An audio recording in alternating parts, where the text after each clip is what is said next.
Deus ama falar. Desde o princípio ele falou e tudo se fez. A palavra, o Verbo se fez carne e habitou entre nós. A palavra não é apenas escrita. Ela é viva e eficaz. A palavra é poderosa, pois é a palavra de um Deus vivo. Ela alcança onde ninguém mais alcança.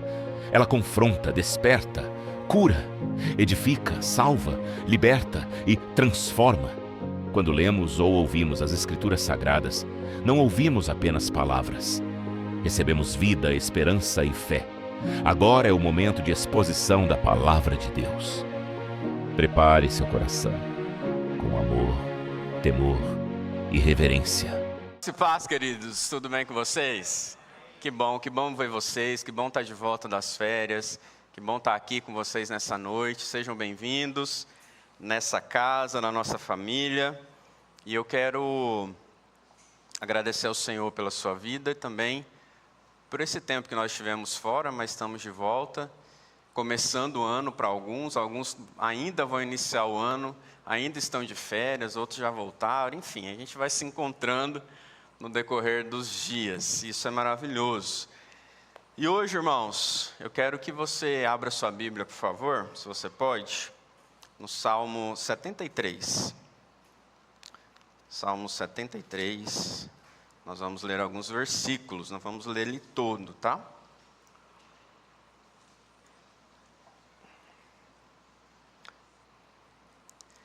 Salmo de número 73.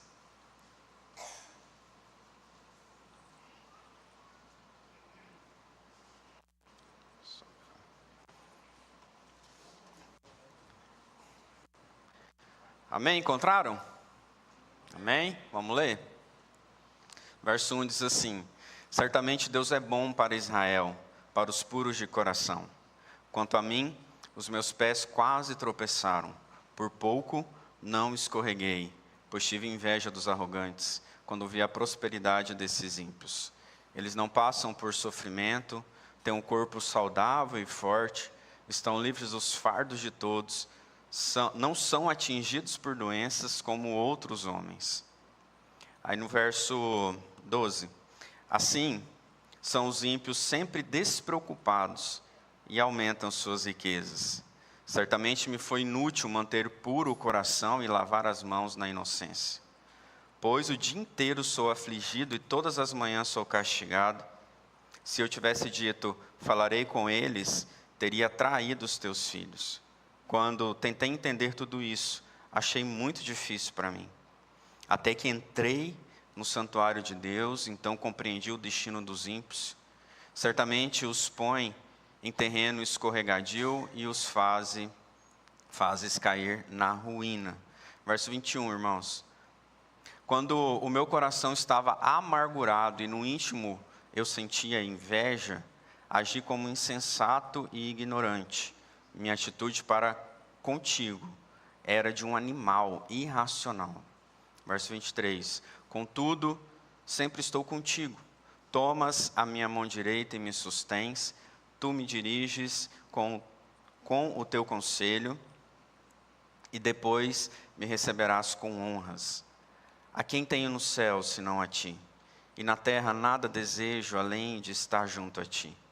O meu corpo e o meu coração poderão fraquejar, mas Deus é a força do meu coração e a minha herança para sempre. Vamos orar? E logo depois nós conversaremos. Pai, em nome de Jesus, continuamos, ó Pai, na Tua presença. E nesse momento, ó Deus, nós nos colocamos como os Teus filhos, colocamos, ó Pai, diante da Tua palavra, Tua santa, eterna e poderosa palavra. Por isso, ó Deus, conduza nessa noite os nossos passos, fala, Senhor, aos nossos corações, ministra, Senhor, em cada vida que aqui está, fala, Senhor, ao coração de cada um aqui também, em nome de Jesus.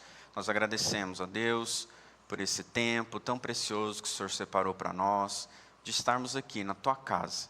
Que não estejamos aqui com o sentimento de, estou em mais um culto. Não, mas estamos aqui para cultuar ao Senhor.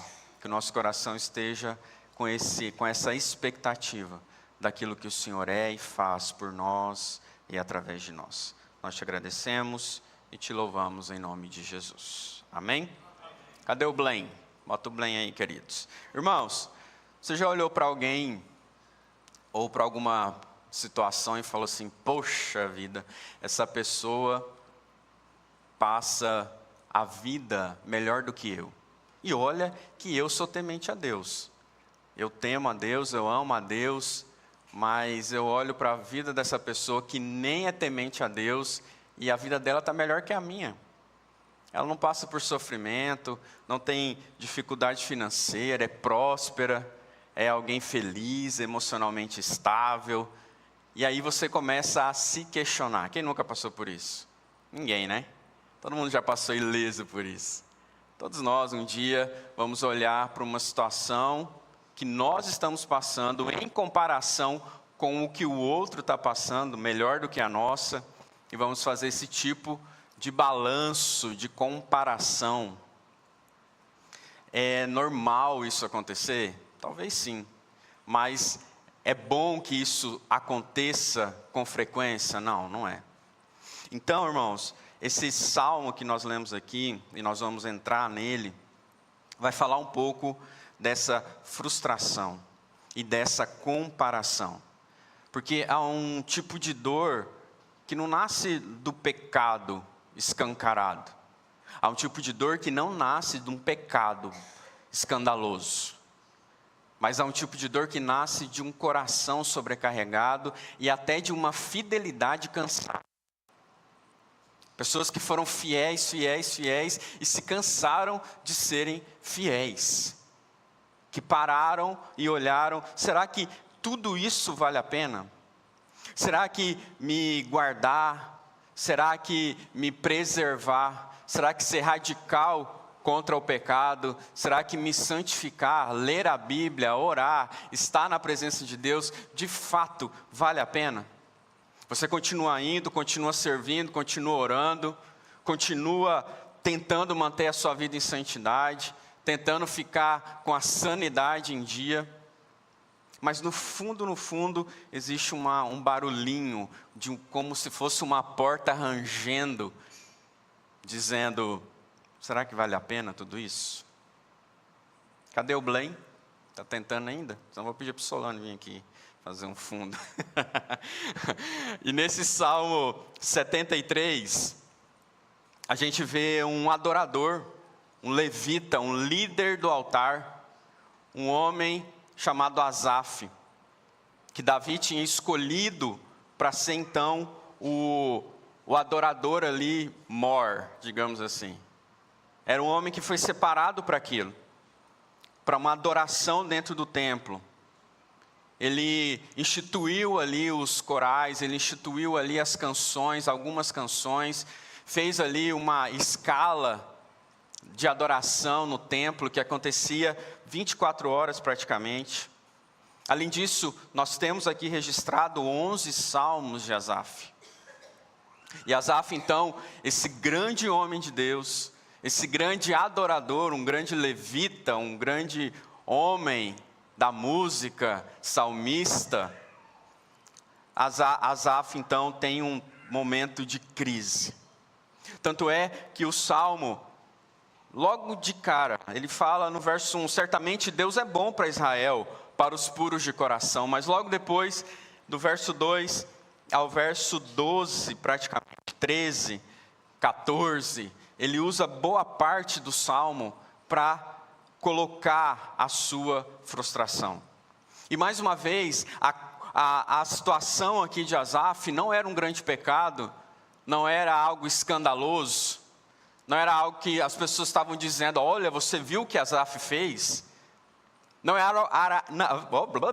era algo que apontavam para Asaf e diziam: esse Asaf, eu vou te contar. Não, mas era algo que estava no coração dele. Não era luxúria, não era violência, não era nada, mas era uma idolatria implícita no seu coração. Tanto é que ele fala que quanto a mim, quase que os meus pés tropeçaram, ou em outras versões, desvalaram os meus pés. quase, esse homem, por causa de um pecadinho, ou pecadão, ou situação escondida no seu coração, uma tentação chamada comparação, quase fez com que ele caísse. Quase fez com que os seus pés se escorregassem e perdesse totalmente o chão. Asaf, um grande homem, tinha um coração inundado pela comparação. Aqui, irmãos, de novo, eu faço essa pergunta para você. Você já olhou para alguém que não teme a Deus, vendo ele prosperando, sorrindo, vencendo e cantando, forte, cheio de saúde, e pensou: Senhor, e eu? E me? Olha que eu estou aqui todo dia, estou te servindo, sou líder na Doce, sou anfitrião, recebo as pessoas na minha casa, discipulo, oro, jejuo. Olha, Senhor, eu jejuo. Mas o ímpio está feliz, aquele que não conhece a Jesus está tranquilo, está de boa, está numa maré boa da vida, e eu estou todo lascado. Nem parece que o Senhor está. Cadê o Blen, gente? Vem aqui, Solano, por favor. O pastor Solano tem violão aqui. Olha o teclado. O Blen é um fundinho, irmãos, só para vocês saberem.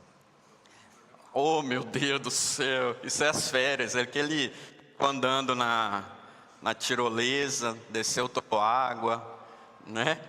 Acha jovem, muito jovem, é jovem, mas ele acha que é mais jovem do que ele é jovem, e aí fica fazendo peripécia.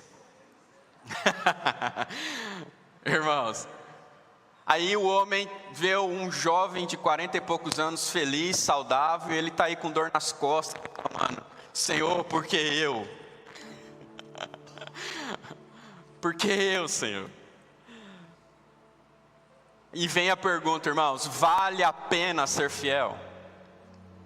Vale a pena? Se duvido que você nunca pensou nisso. Duvido que isso nunca passou na sua cabeça. Achei que era você. Mas falei: nossa, está tocando bem teclado. Ai, ai, obrigado, irmãos. E aí começa o início da queda de Asaf. Aquele dia, quando a vida vira um tribunal, e você é o juiz. E as circunstâncias são as testemunhas. Você está com o martelo na mão, e você olha para as circunstâncias e fala: olha, testemunhas dessas circunstâncias, você está vendo? Olha lá, olha a situação do outro, olha para mim, olha, está vendo? Você pega essas testemunhas, e você, com o martelo na mão de juiz, coloca Deus no banco dos réus. Fala: o Senhor é injusto. Talvez você não fale isso, mas talvez passe na sua cabeça: Deus é injusto comigo. Deus me abandonou. Eu estou sozinho nessa vida. Com quem que eu vou contar?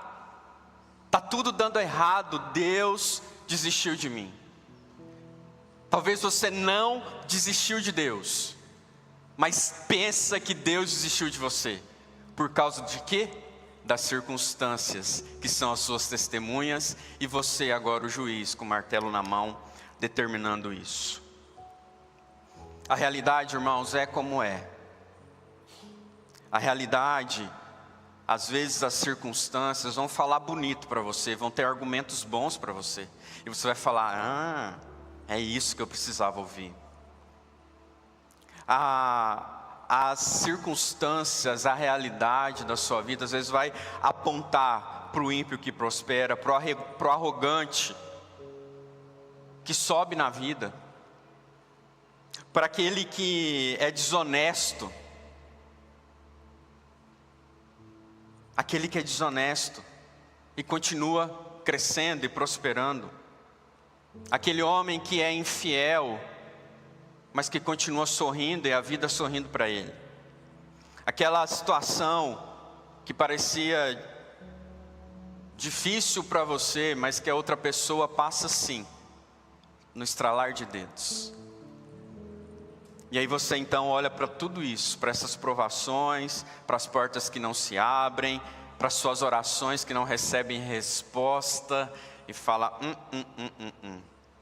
eu conservei o meu coração de forma inútil. É o que Asaf diz no verso 13 do capítulo 73. Certamente, olha o que esse homem diz, irmãos. Um líder, um adorador do Senhor, um salmista, ele diz, certamente me foi inútil manter o coração puro e lavar as mãos na inocência. Me foi inútil. Ele continua, pois o dia inteiro sou afligido, e todas as manhãs sou castigado.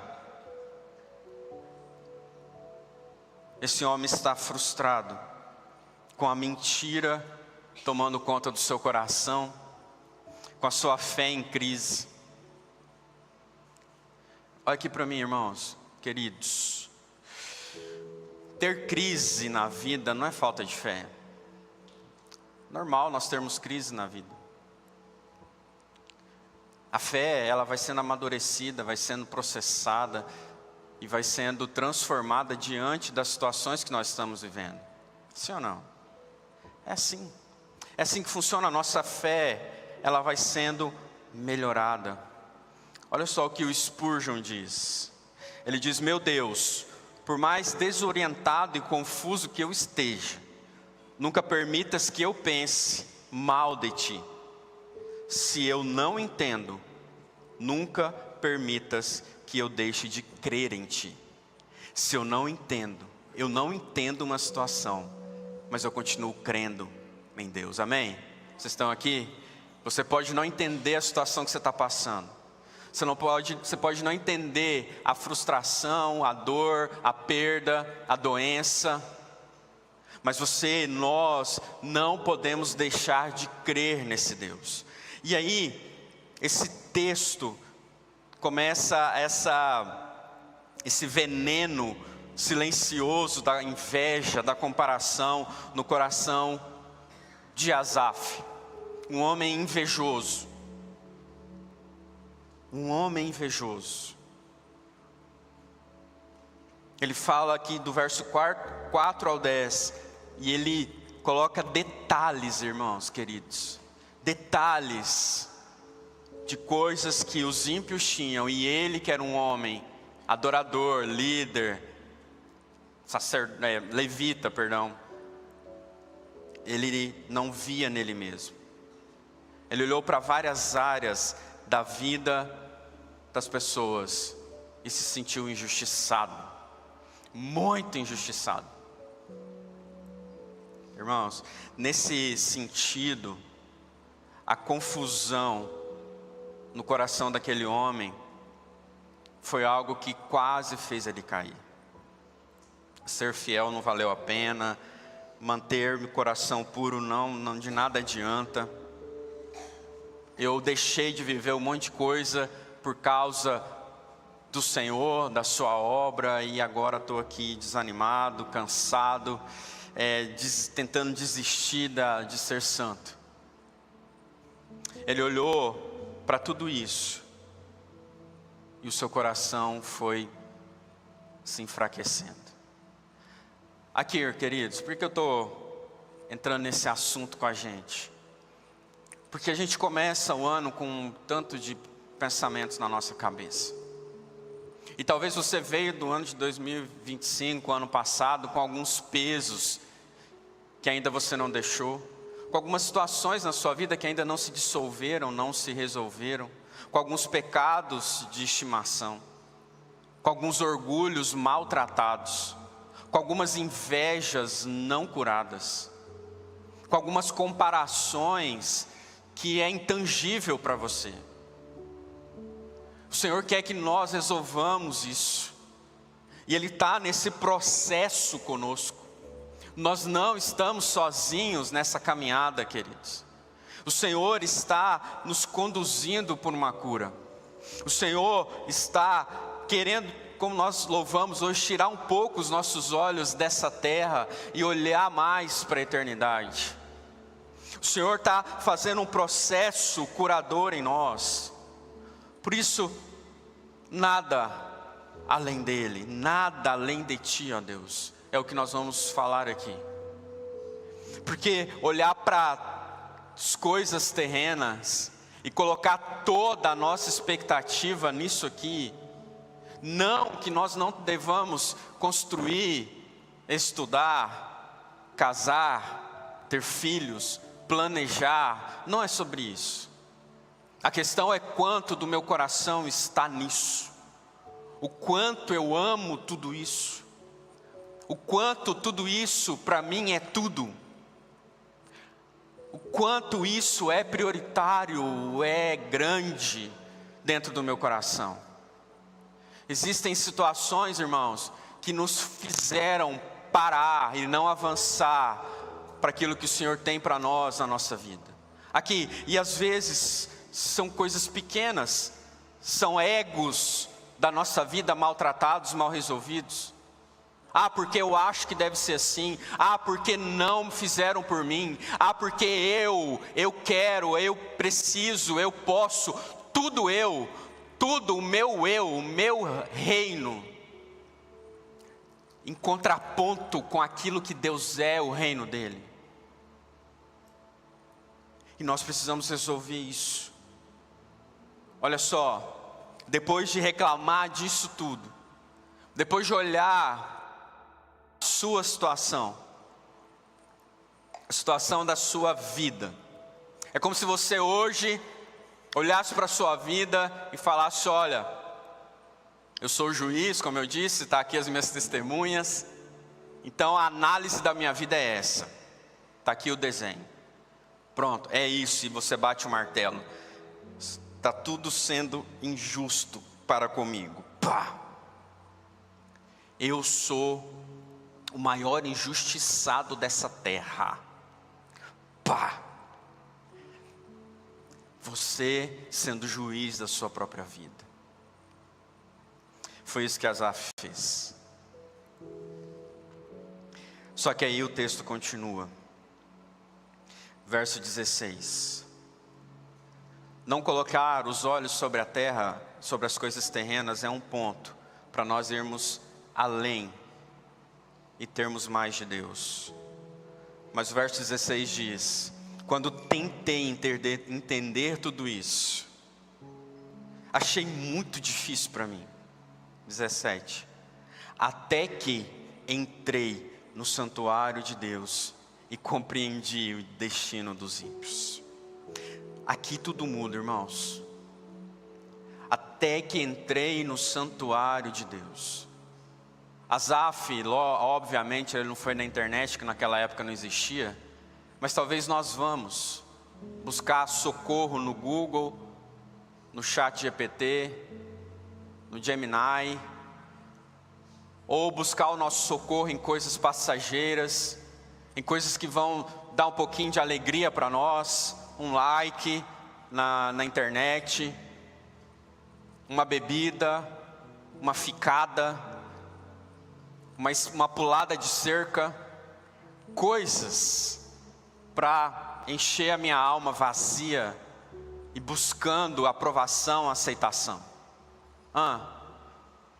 É isso que nós fazemos, queridos. Mas Asaf sai da posição de juiz para uma posição de adorador. Ele diz que entra no santuário de Deus. E isso para nós tem um peso muito grande, para nós que estamos em Cristo Jesus.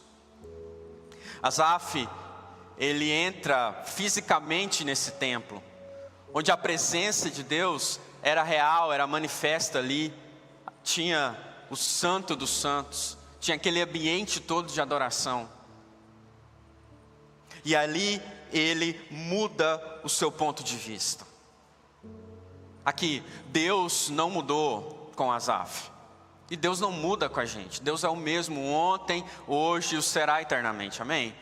Nós que mudamos, a nossa ótica que muda, o nosso olhar é que é transformado. Então, o ponto de vista de Asaf é mudado quando ele então entra no santuário. E aqui nós estamos falando, sim, de dois ambientes.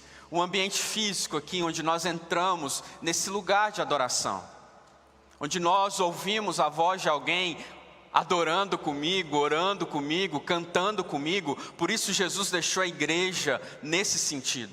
Por isso é importante nós estarmos em comunhão, em adoração, seja no templo, seja de casa em casa. Isso é muito importante, isso é bíblico, isso é necessário para a nossa vida.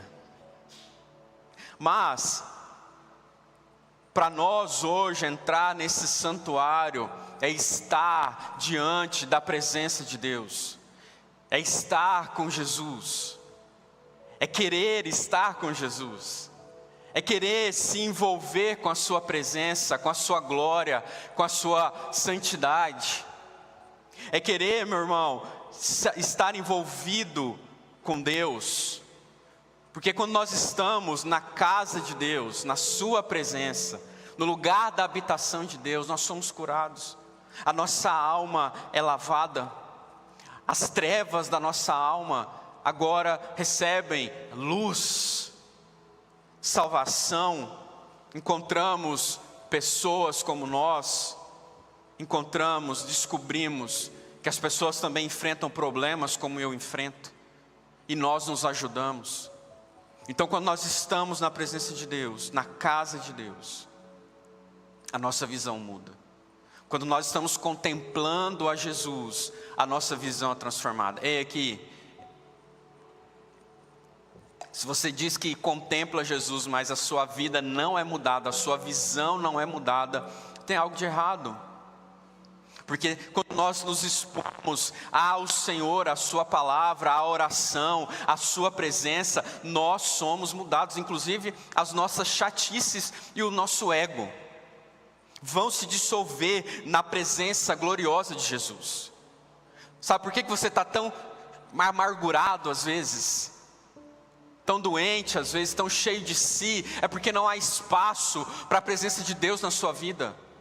Não há espaço para uma vida de intimidade com o Senhor. Não há espaço. Você está muito cheio de si mesmo. Irmãos, ele fala que os ímpios, ele compreendeu o destino dos ímpios. E sim, quando nós estamos na presença de Jesus, nós vemos que as coisas passam.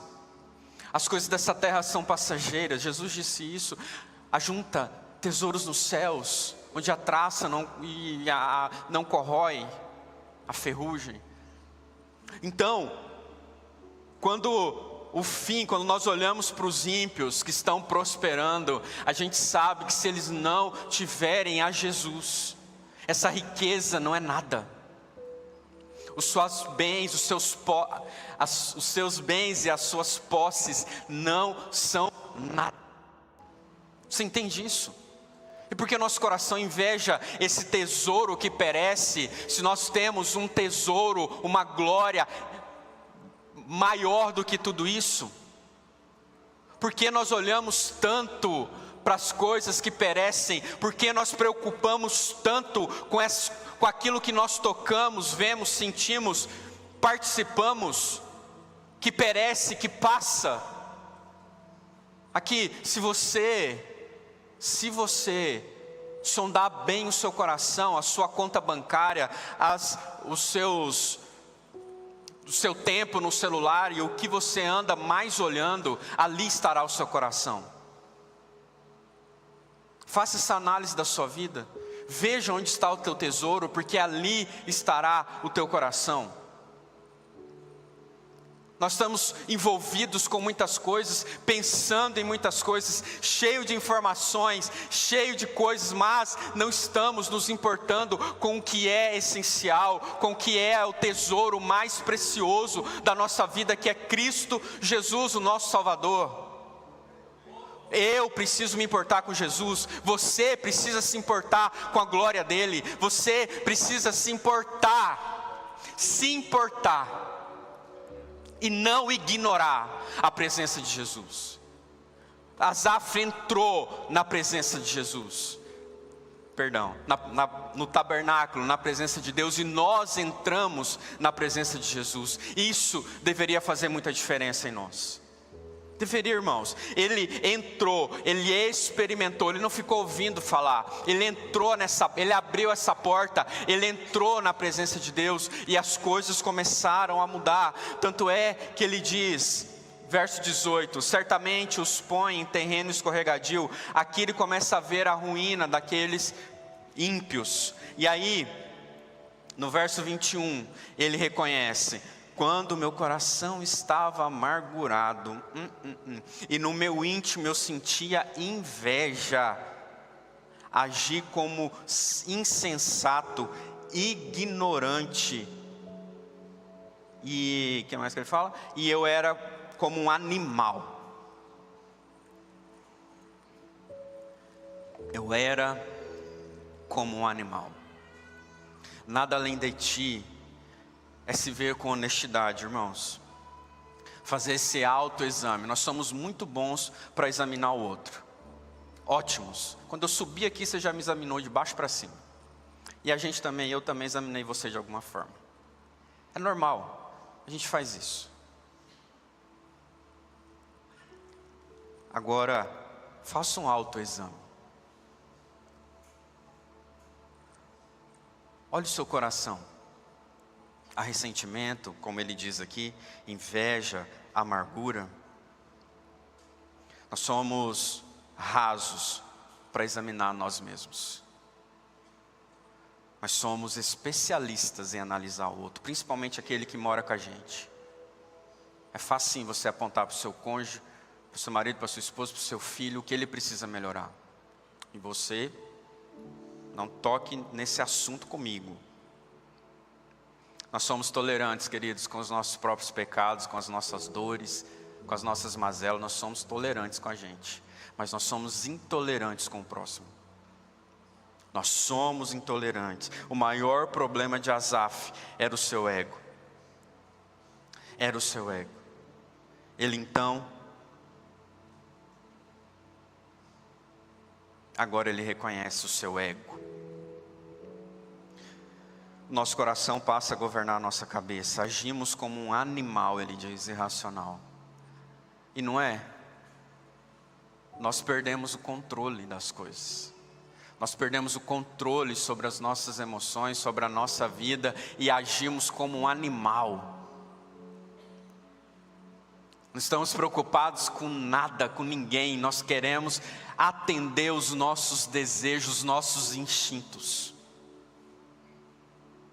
Queremos ter prazer e pronto, não importa quem, não importa o que.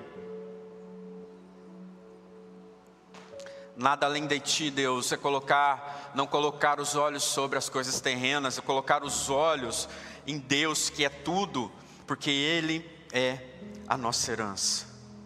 Ele é a nossa herança. Irmãos, eu quero voltar um pouquinho aqui no verso 14 para te falar algo. Ele reclamou que todo dia ele era afligido, castigado, e ele fala: se eu tivesse dito, falarei como eles, seria traído os teus filhos. Falarei como eles. Essa amargura, essas coisas no nosso coração, nós temos que tomar cuidado com quem falamos, a forma que falamos, porque isso pode se tornar um fermento que leveda toda a massa. Não que nós não devamos falar dos nossos sentimentos, do nosso coração, mas temos que tomar cuidado para quem, em que momento. Será que eu estou falando muito, reclamando muito e orando pouco? Ore primeiro, coloque a sua situação diante de Deus primeiro. Veja, ouça o que o Senhor vai te dizer. E depois você compartilhe. Mas ore, pense, isso vai me edificar, vai edificar a vida do outro. Eu vou ser realmente ajudado ou só quero reclamar para inflamar o coração do outro? Precisamos tomar cuidado com isso. Assim estava o coração de Asaf. E para a gente ir para os encerramentos, irmãos, Ele é a nossa herança, verso 23, que é o ápice desse salmo. Ele diz assim: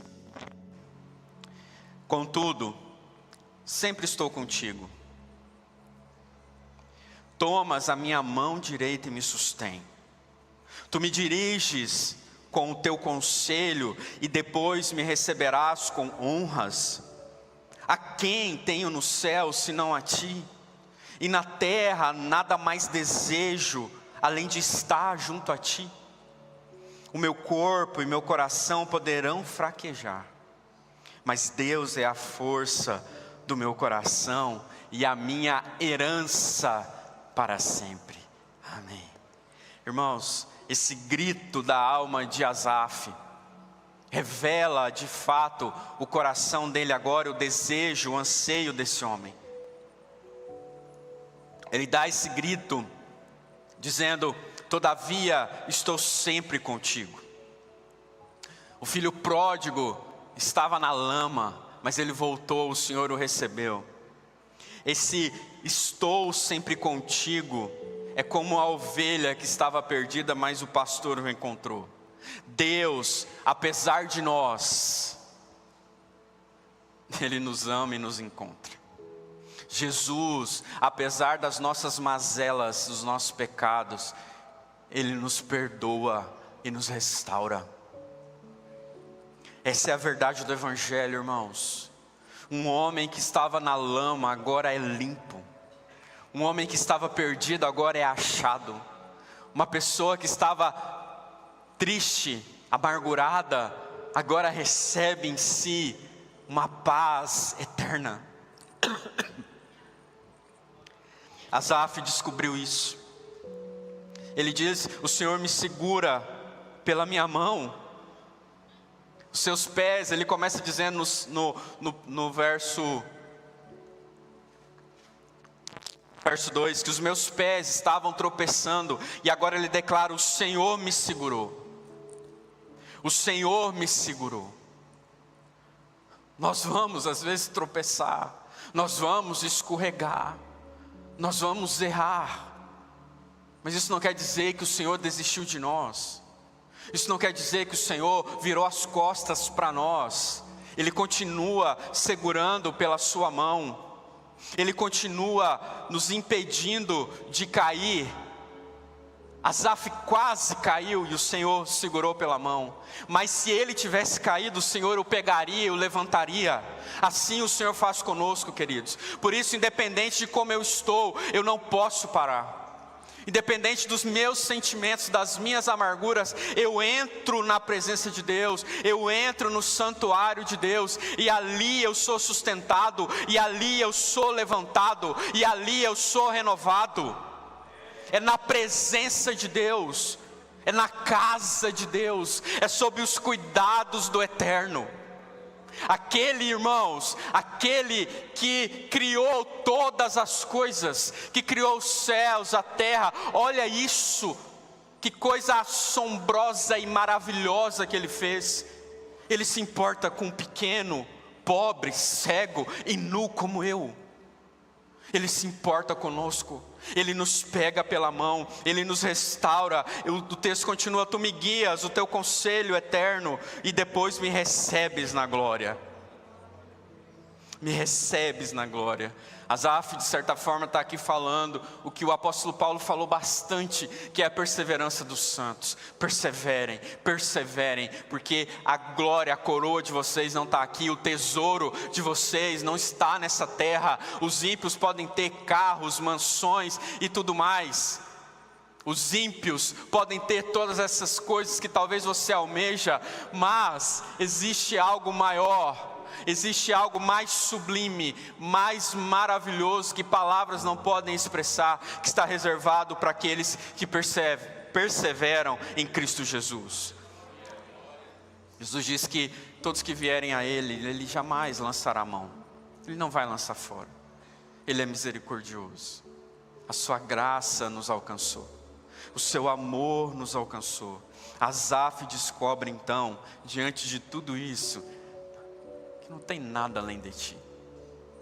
Nada.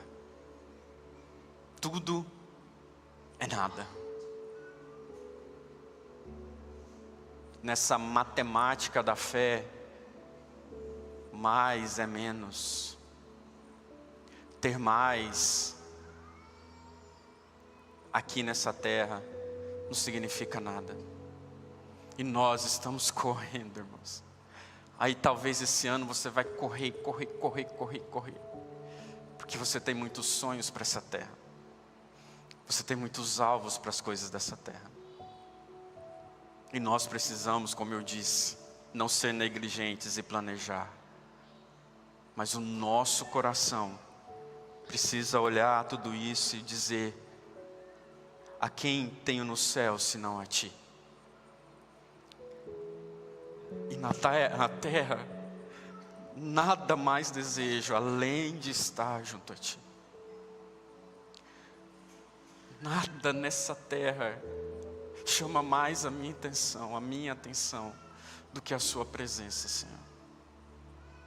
Nada aqui é mais importante para mim do que a sua presença.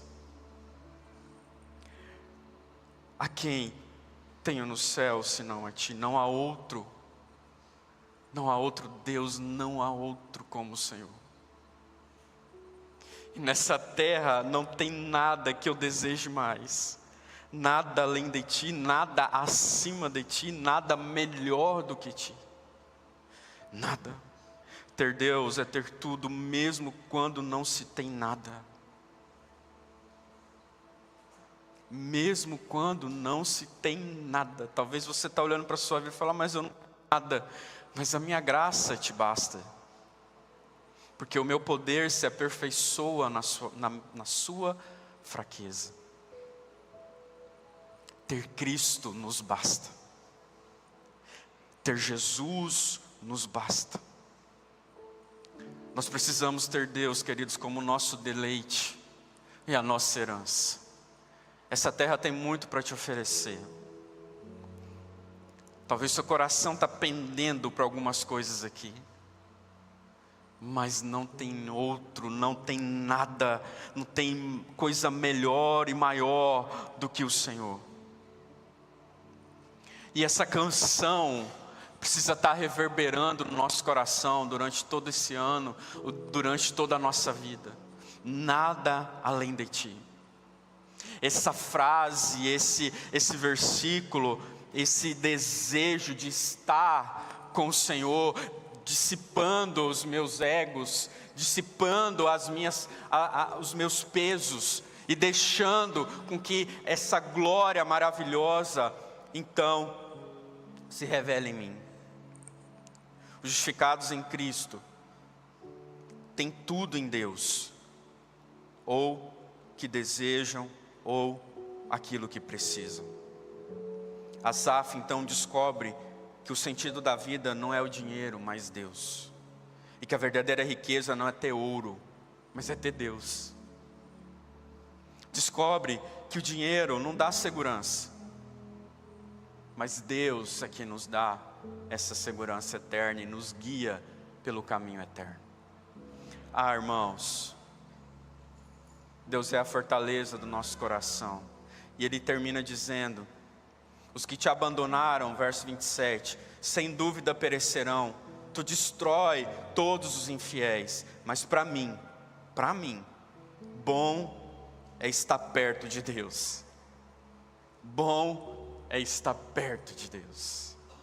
Bom é estar perto de Deus, porque eu fiz dele soberano, fiz do soberano o Senhor, o meu refúgio, e proclamarei todos os seus feitos. Irmãos, essa palavra é muito simples, mas revela muito do nosso coração. Asaf começou olhando para fora e terminou olhando para o alto. Começou invejando e terminou adorando. Começou confuso e agora está convicto em Deus. Ele descobriu que as coisas dessa terra passam. A gente sabe disso. A gente costuma dizer que quando você morrer você não vai levar nada dessa terra, não diz isso? Mas a gente não vive isso. A gente não vive isso. Nós nos importamos muito com aqui. Importamos muito com o que pensam de mim, o que falam de mim. Me importo muito comigo mesmo. Mas tudo se vai. E uma coisa, na verdade, uma pessoa permanece, que é Jesus. Todas as outras coisas vão passar. Seu dinheiro vai passar, seu ego inflamado, uma hora vai estourar, alguma coisa vai acontecer e você vai se dobrar. É assim. Talvez o pecado vai vir te cirandar e você fica namorando ele, uma hora você vai cair de cara. Tudo passa, queridos. Tudo passa. Tudo nessa vida passa. Nós precisamos almejar, sonhar, planejar, mas nada além do Senhor. Nada. Então, como Asaf fez no verso 17, entre na presença de Deus esse ano, mas com intencionalidade. Volte para essa presença. Se você saiu, abandone a comparação, restaure o altar, reafirme a sua confiança em Deus. O que tem ocupado o lugar que é só de Deus no seu coração? Eu não sei. Mas fica a minha pergunta para você, e que você possa dizer ainda essa noite, que você não tem nada além do Senhor. A quem? Feche seus olhos, por favor. Faça essa pergunta para você mesmo. A quem tenho no céu a ti? E na terra, nada desejo mais, além de estar junto a ti. O meu corpo e o meu coração poderão fraquejar, mas Deus é a força do meu coração e a minha herança para sempre. Vamos louvar o Senhor. Fique de pé em nome de Jesus. Nesse mesmo espírito, volte para a presença de Deus. Abandone a comparação, restaure o altar, reafirme sua confiança, porque Ele te sustenta, Ele basta, Ele permanece. Os aplausos passam, a fama, o dinheiro, a saúde falha, mas o Senhor permanece. O Senhor permanece, Ele é a nossa herança. E Ele não desistiu de você, querido. Talvez seus pés deram uma escorregada aí esses dias, ano passado, e você ainda não teve tempo de consertar. Talvez você começou o ano com um monte de planos, mas não colocou Deus nele. Estou convidando você a fazer isso nessa noite. Senhor, o Senhor é a minha prioridade. Eu volto para o Senhor, porque não tem nada mais importante para mim do que o Senhor. Não tem nada mais importante para mim do que a sua presença. Se você tiver convicção disso, querido, tudo muda. Tudo muda. Tudo se transforma. Amém. Pai, em nome de Jesus, nós vamos... Mas nesse momento eu quero colocar cada vida já na Tua presença durante esse período de louvor. Que o Senhor possa fazer com que eles se movam até o Senhor. Talvez alguns vão sair do seu lugar sem precisar de apelo, mas impelidos pelo Teu Espírito Santo, para estar aqui diante da Tua presença, se prostrando de joelhos. Outros, ó Deus, vão fazer uma oração de entrega. Outros, ó Deus, vão reavaliar a sua vida e ver onde o Senhor está. Será que o Senhor é só mais um? Ou o Senhor é a essência e o centro das nossas vidas? Volte para a presença do Senhor, querido. Abandone a comparação, restaure o altar, restaure a sua família. Reafirme a sua confiança em Deus. E diga para Ele, essa tem sido a minha oração, irmãos. Desde o final do ano passado para agora, uma canção tem me acompanhado, essa oração tem me acompanhado. A quem tem os céus, senão a Ti, e na terra nada mais desejo, além de estar junto a Ti. Vamos adorar.